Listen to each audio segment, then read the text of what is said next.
Nazia is going to talk briefly with us, perhaps 15 minutes or thereabouts, and then we'd like to open it up for discussion.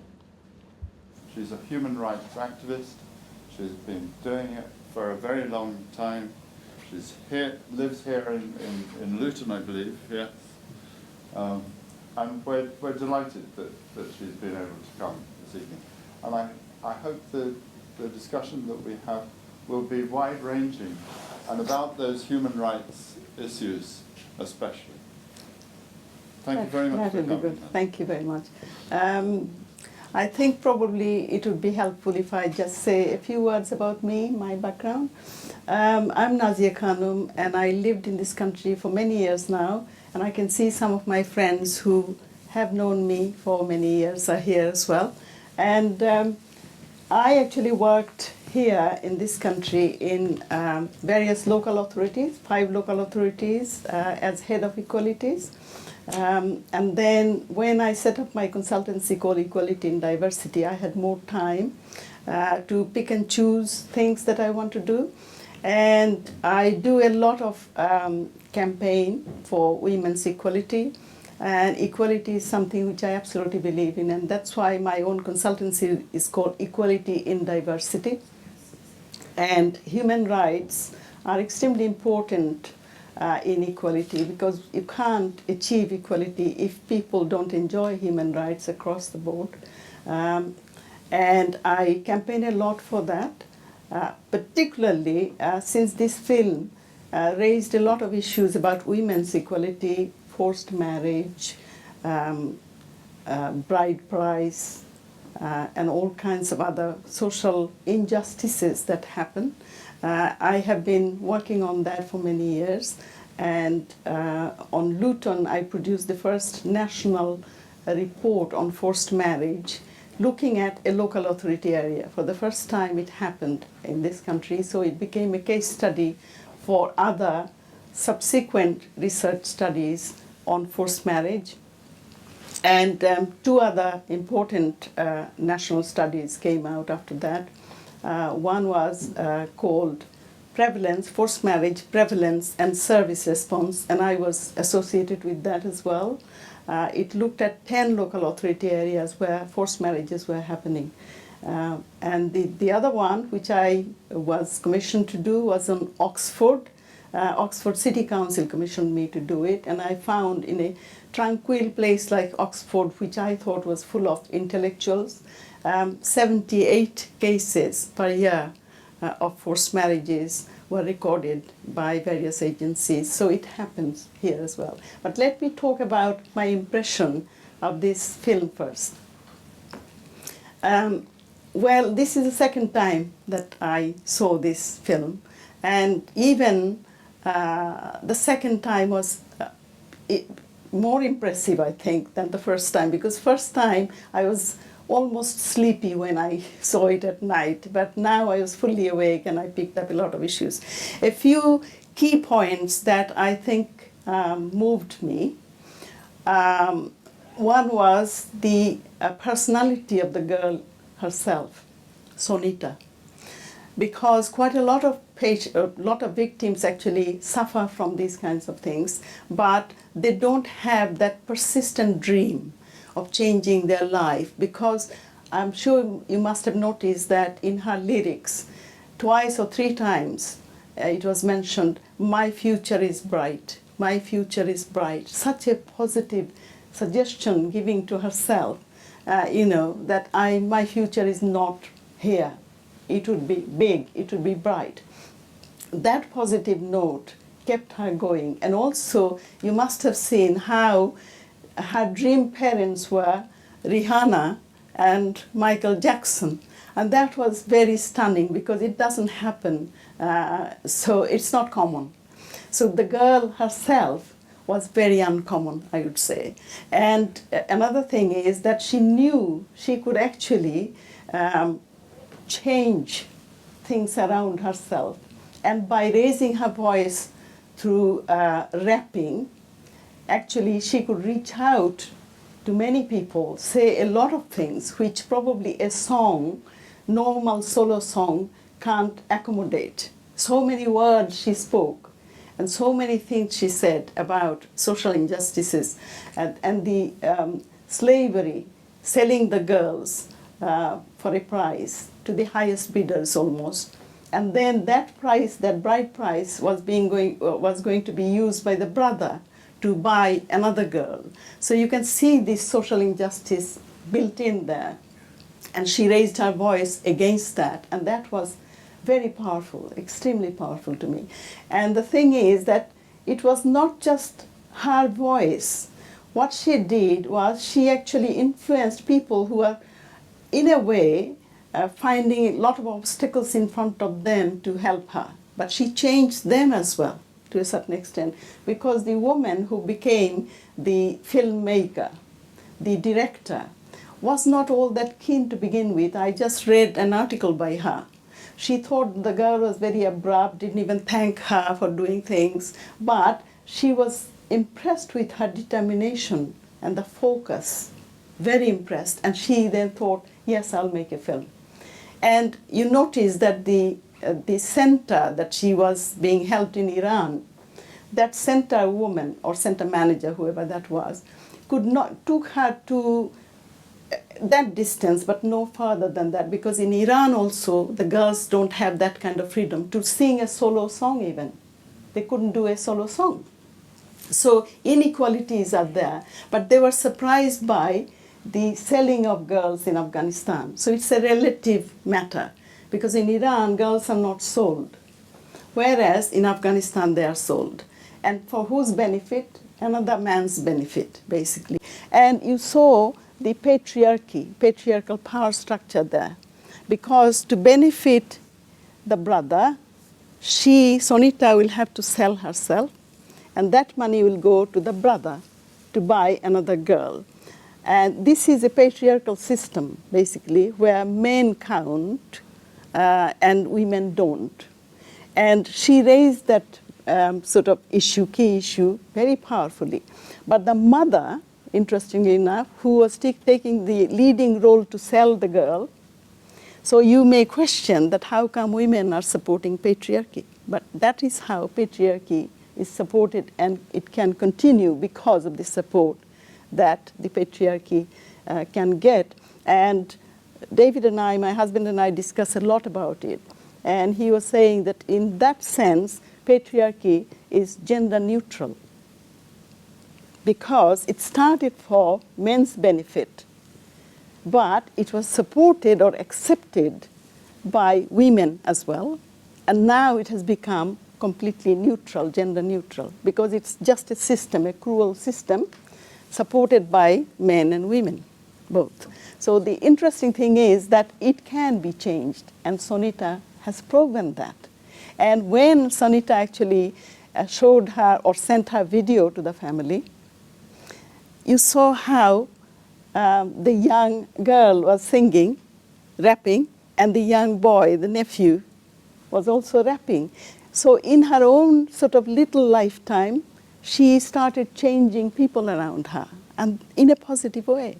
And that is so surprisingly optimistic.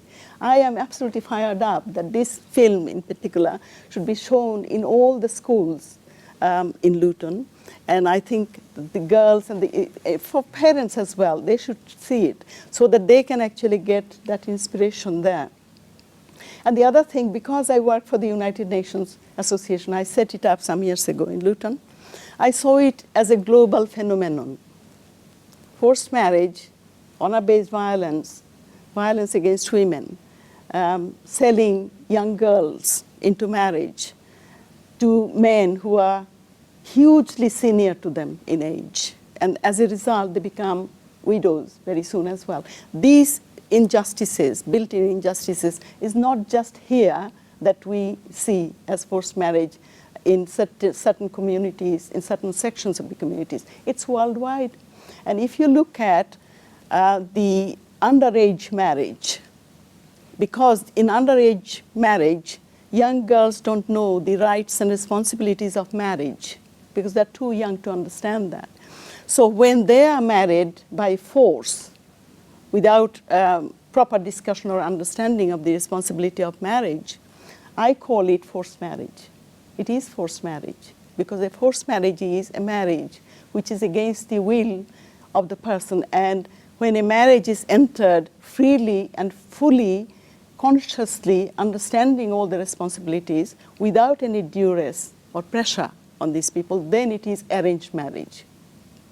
And also it can be love marriage as well. But when against their will or against one person's will, bride or groom, it happens, it is forced marriage. And it is also a forced marriage if the understanding on the mental capacity of the person is not there to understand the responsibility of the marriage, then it is also forced marriage. That is the law in this country. Because you cannot ask a mentally disabled person or person with sort of learning disabilities to get married if the person say happily, yes, I will, but that person may not understand the responsibility involved. So it is a forced marriage. So you see how young bride, children are getting married in all over the places. If you look at Bangladesh, Pakistan, India, Afghanistan, Middle East, and all kinds of places, Africa as well, you'll see by 2050, the worldwide scenario is that there will be 2.5 billion young girls who will be married off before they become proper adults. As a result, it will affect their health, because when children are giving birth to children, their health gets affected, and they sometimes die in childbirth. And if they survive, sometimes the child mortality is also connected with these kind of marriages, underage marriages. So there should be a concerted effort, in my view, across the world to change these circumstances. And I have already spoken to a lot of people, embassies and high commissions of various countries. They are discussing these kinds of things, but I think United Nations organization has got a role to play here. Very powerfully they can play that role, because this is human rights we're talking about. And if really human rights to marry freely and choose somebody who they would like to marry is jeopardized by customs, cruelty, and injustices, then of course the United Nations will have to do something. And all the member nations where these things are happening on wide scale, those member nations, in my view, should be listed and named and shamed. And if that doesn't happen, then at least there should be a thought among the United Nations councils and various organizations as to how to provide opportunities for young girls everywhere in the member countries to get access to education, because education can change lives. Education will give rise to employment opportunities. Employment opportunities will get the opportunities for these countries to economically prosper.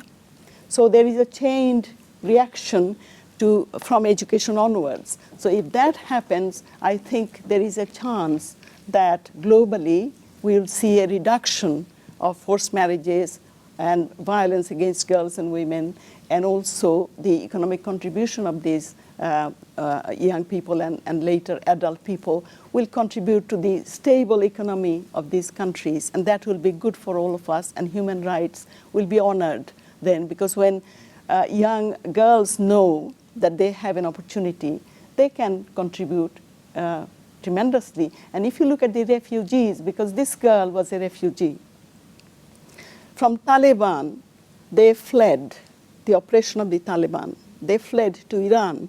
When they went to Iran, they were living in slums, basically. You saw how bad the condition was. And yet, with that determination, she went that far. She got helpers as well. But the interesting thing is, when she went to America, how she's prospered. She's now still in America. I read about that, and she's very happy. And apparently her family, every member of the family is very proud of her now, because she is somebody now. So the position is, this is what the developed countries should be doing, opening their doors to talents.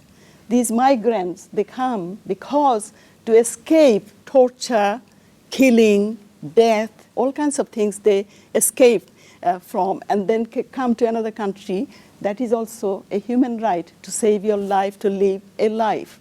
And if really we don't recognize the human rights of refugees, people who flee their countries, then what kind of civilized societies do we live in? And it is interesting that this girl was taken on by an academy in America, and her potential was recognized through the DVD, which went viral in the social media. So social media played a positive role here. And American Academy of where she went, Sonita went, played a role and recognized her potential, and she is now somebody, and she will become somebody. She has already performed in front of Chelsea, Clinton, and various other celebrities and big people, and she is somebody now. The interesting thing is what is happening now to the refugees make me ashamed that we live in a civilized country like this, which opened its door in the past to refugees around the Second World War time. And now there are refugee children, underaged young people in France sitting around. They are unaccompanied young people. They are not really being let in. What will happen to them? Because all kinds of nasty people are preying on these young people. And there will be human trafficking because of that. And that has to stop. And if we don't raise our voice about these kind of things, that refugees have talents, they have human rights, and they would be very keen to contribute to their new country if they're given an opportunity. Sonita got her opportunity. She will contribute to the world. But if we give opportunities to other young people like that, they will contribute to this country, to France, to other European countries as well. So what are we doing? Why aren't we raising our voices about these kind of things? I think it's about time that every individual who has conscience should speak out, speak up, and do something about the refugee rights as well. I will stop here. I can see that you want to talk about Sonita, and I'll give you a chance to do that. Thank you very much.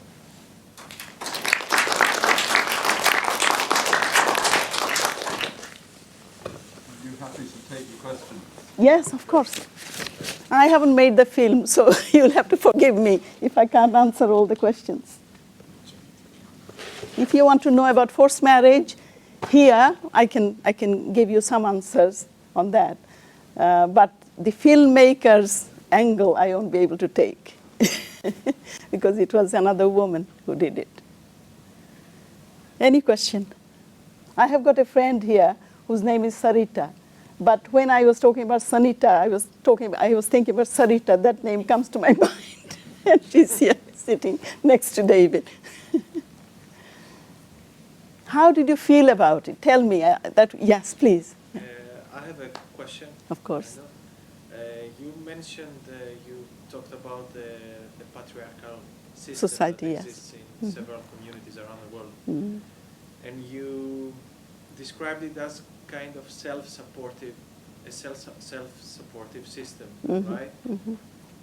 How do you think realistically a change could be welcomed in a system like this? Because it wouldn't allow by itself, by its structure, it wouldn't allow a change. So as I can see right now, but I might not know enough, the only way to make a change in a system like this is by forcing a change.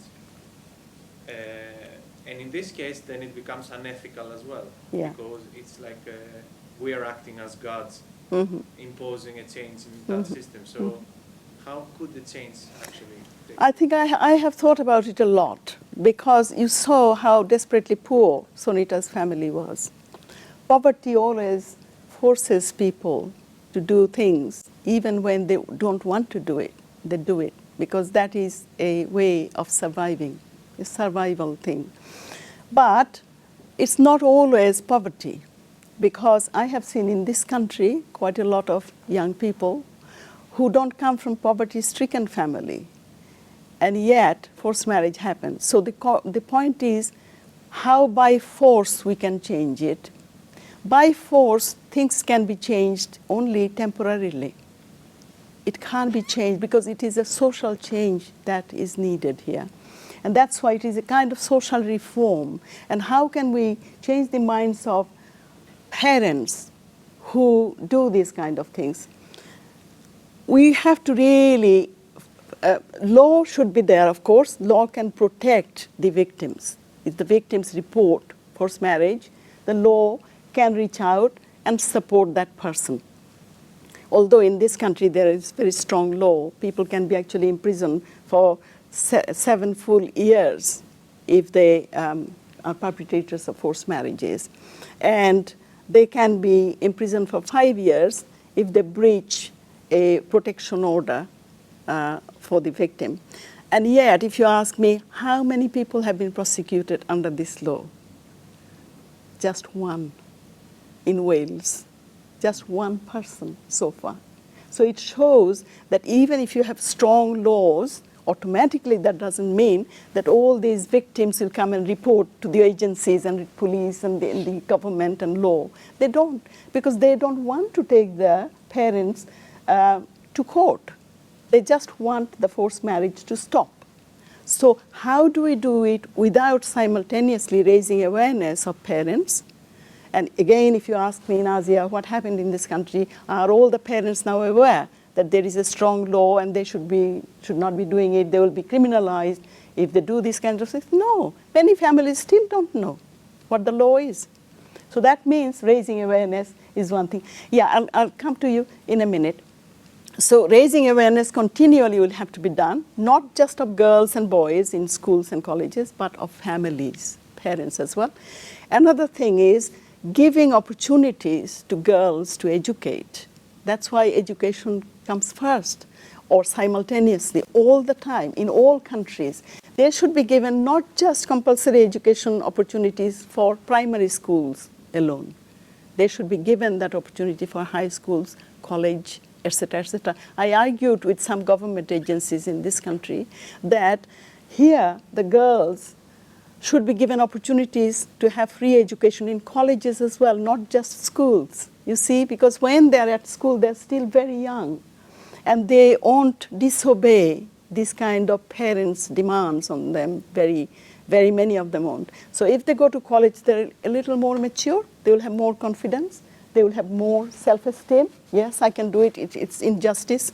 I don't want my parents to do this to you. They will be able to talk to them properly. But the government didn't do that because it costs. So you see, in those countries where these things happen widely, still the girls are at compulsory level at primary school only. And even there, 100% attendance is not there from girls. So it's a long way when we actually reach our dream, when these won't happen again. But law, protection, and also education and awareness raising campaign. And this video can raise awareness among parents as well. But if you ask me, how will we show this to parents? Where are they sitting there in large numbers like this to be shown this? Very few opportunities are there. So we have to make those opportunities, create those opportunities, and bring the parents to see this. I see a friend of mine is sitting right there. Some women come to your class who are parents. Maybe we should take Sonita to them one day to show Sonita. And they will take courage that yes, it can happen, and we'll be proud of our girls if they are allowed to reach their potential. And about Islam, I want to say something before you come, because it's very important for me. Because some people will say, see this and say, oh, again Muslims. You know, this happens only to Muslims. Forced marriage happens not just to Muslim people. It happens to all kinds of people. And my own research told me that, my God, it's across communities it happens. It's the patriarchal traditional family system where values are different, shaming, and honor code is strict, and women carry the primary responsibility of honor and shame of the family. Their behavior should be, they just shouldn't be educated. They just should be mothers, wives, mothers, cleaners, feeders of children, and those kinds of things. Where these values exist, it's more difficult to change them. And that's why awareness raising is important. I'll come to you. Sorry, I'll come back to you again, but come to you. I think you've actually answered all the questions so, wonderfully. Oh, thank you. Dr. Thanks. Nazia Khanum, OBE. Oh, gosh. Again, sort of people that don't know, you have been an inspiration to me. Oh, gosh. Throughout my career. However, again, it's breaking the cycle. And I think Sonita here will break the cycle, help break the cycle. But again, it's a matter of education. And not just, within the education sector, but, where, as you've already highlighted, where, sort of not just for women groups, but also, I would say, it needs to be gender equal. Absolutely. Even to men as well. Absolutely. There's a huge need Yeah. to educate Men. Yeah, men as definitely. well, the various communities. Yeah, the younger generation is getting that awareness because when these kind of films will be shown in schools and colleges, there will be boys as well, young people, young men. One day there will be fathers, so at least that awareness will be built in, and that's what we hope.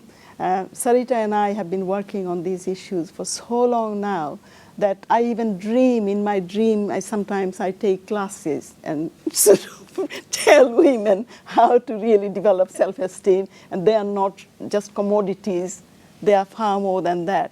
And they are human beings, they have human rights. And it's so clearly written in the Universal Declaration of Human Rights that to marry, it is your human rights to choose who you want to marry, and it should be with free and full consent of people, rather than forcing them into that. And by seeing Sonita a second time, it moved me even more. So, Jim, if you can send this to some of the high schools and the Sixth Form College and Barnfield College, I think they will love it. They will show this. What do you think, Sarita? I wanted to also concentrate on the mother. Yeah, of course. Because through fear, ignorance, because they've seen life really as a second-class citizen. I mean, the daughter got sacrificed for the benefit of the son. And what we hear a lot of the women say to us as well is, well, actually, it happened to me, so why not? It's okay. And how we can try and break that kind of thinking. Yeah. So if we help them with the fear aspect, the ignorance, and the fact that no, change is needed here, and to try and equalize that gender inequality. That's absolutely. Very inspiring film and Absolutely. very thought-provoking. We must show it to our groups of women as well. Absolutely. I promise, Jim. Sarita and I will be showing this to many women's groups as well. There is Rahid here somewhere, isn't he here? Yeah, Rahid. I will be very pleased, Rahid, if you explain how in Islam the meher, the dowry, is actually given by men to women, and the women have exclusive right over that money. Men can't take it away. Because if you explain from the Islamic point of view, but here it was the opposite of that.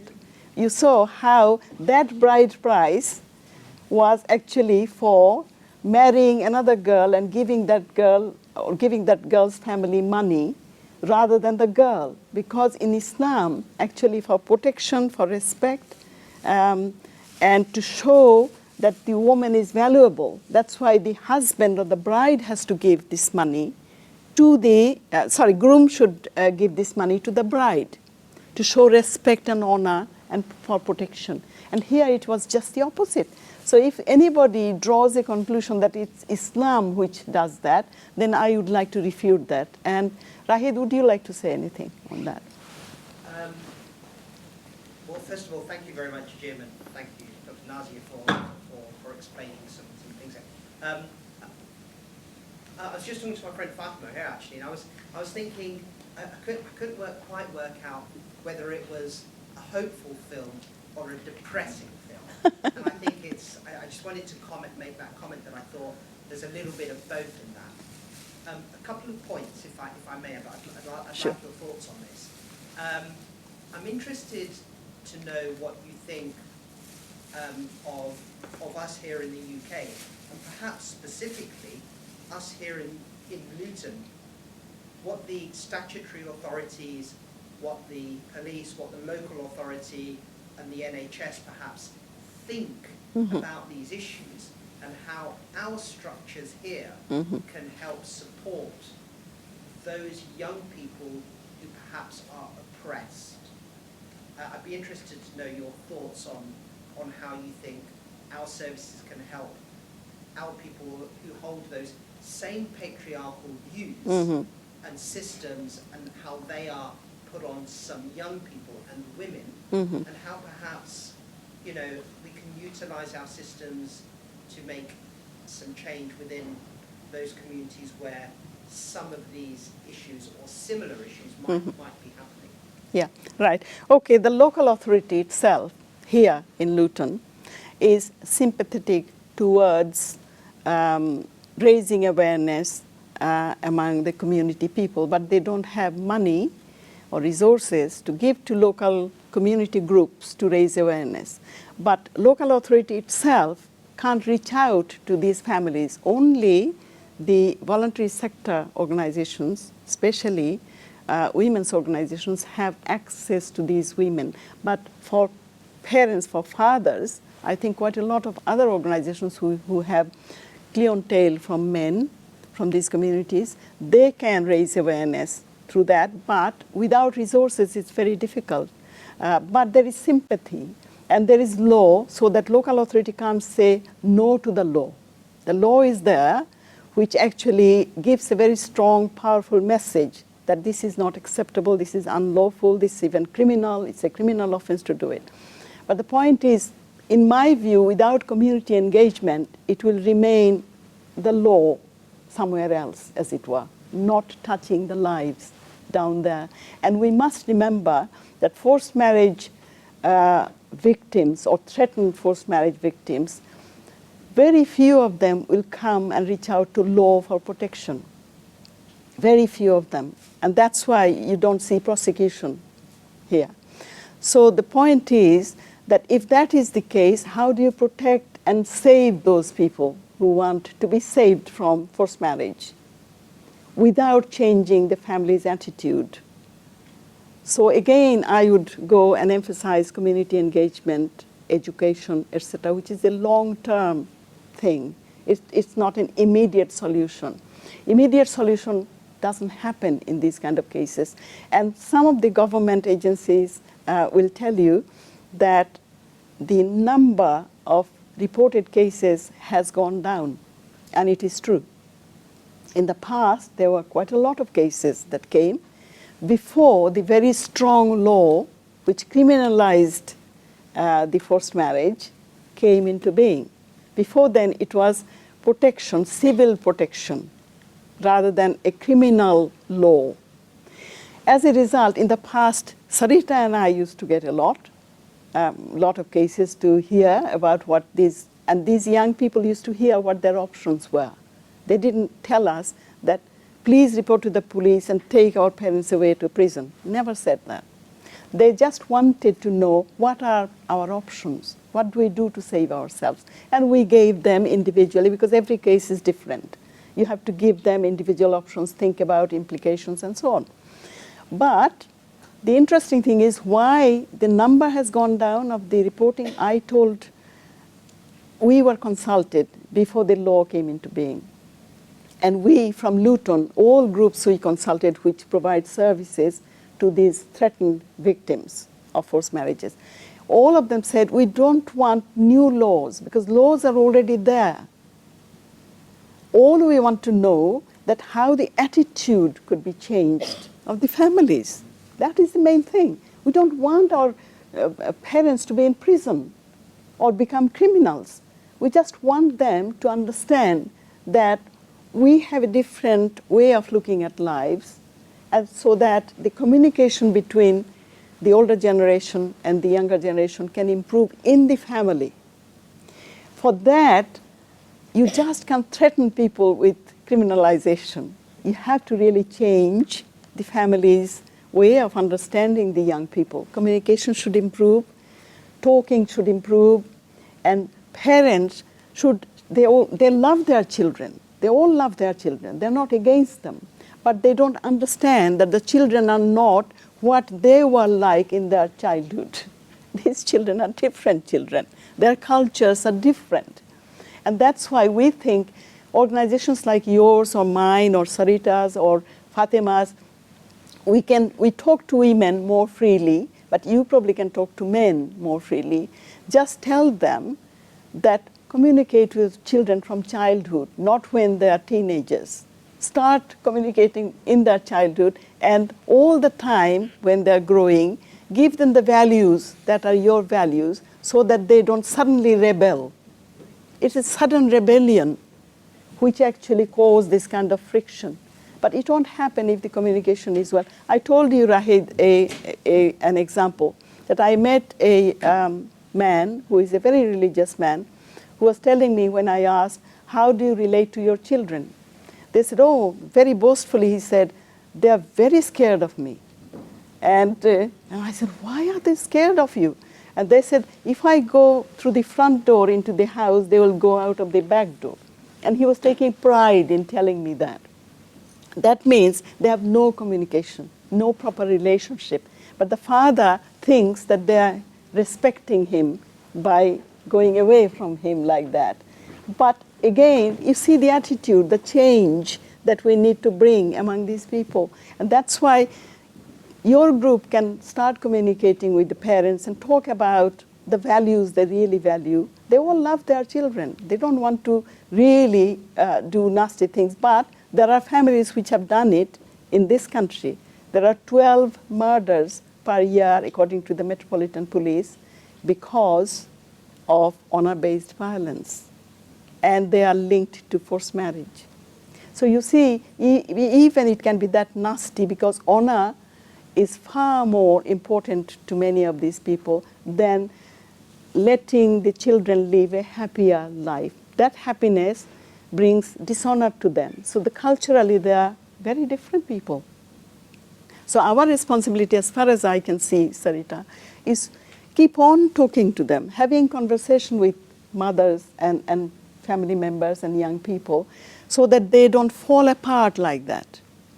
I think there also has to be some awareness raising with agencies that actually do see some of these survivors or victims, because in our experience we've seen how even though there's a great threat to their lives, that young women, when they're sent away to safety places, have actually returned because the sense of isolation and the difficulty that they find.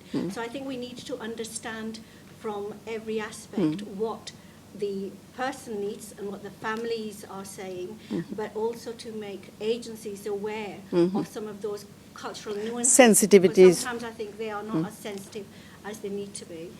Yeah, that is always true. Any law can be used in a very high-handed way, bookish way, rather than looking at family sensitivities. And that happens in many areas of legal system. That will happen. But raising awareness among professionals, we started doing that. But unfortunately, professionals move on.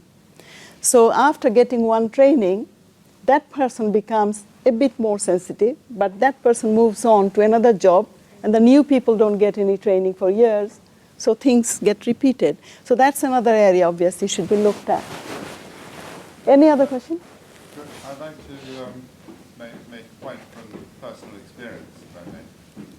One of the things we've been really interested to do over the last sort of 4 or 5 years while we've been showing films like Sonita and working in a community environment is that it's not easy to make the jump between a cultural product like this and to community organizations who are dealing with all the real issues right there in front of them.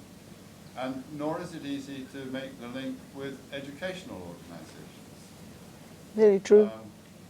And despite some effort, I don't think I've made as many contacts with those organisations as I would dearly like to see.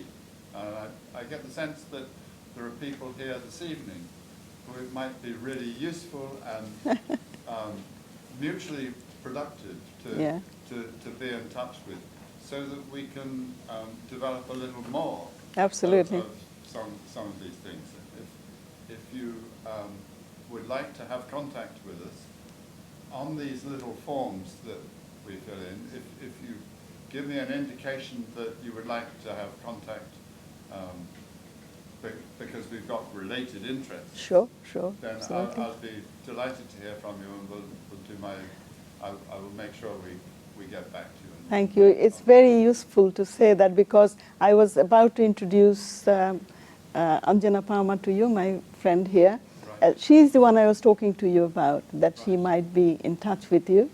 And that'd be very good if you get in touch with him and talk about your own sort of background and skills, etc. And he has so many skills, I can't even sort of tell you all about it, too many. And he can give you his own experience, and the benefit of that you will get, definitely. It would be good. Yeah, and vice versa too.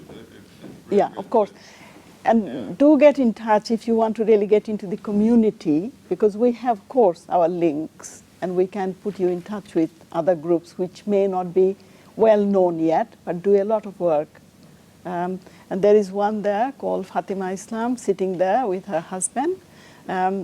She is, I call her Mother Teresa of Luton, and and she does so much, really, and all hidden, very low key, and people don't really always see what she does, and we know how much she does. And she gets right into the heart of families through their doors and can raise awareness. She's that type of a person. So say hello to Jim. That's where she is. No, fine, right. Got you back. So you can definitely contact us, and we can contact you now that I know about you a lot. And you are from the university as well. And university is, in a way, my stamping ground on a variety of issues. So that'd be good. Great, thank you. Yeah.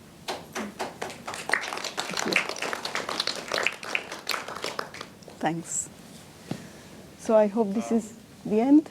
Is that a natural end? If it I is. have a feeling it might be. Sorry, Jim. You're stretching my neck.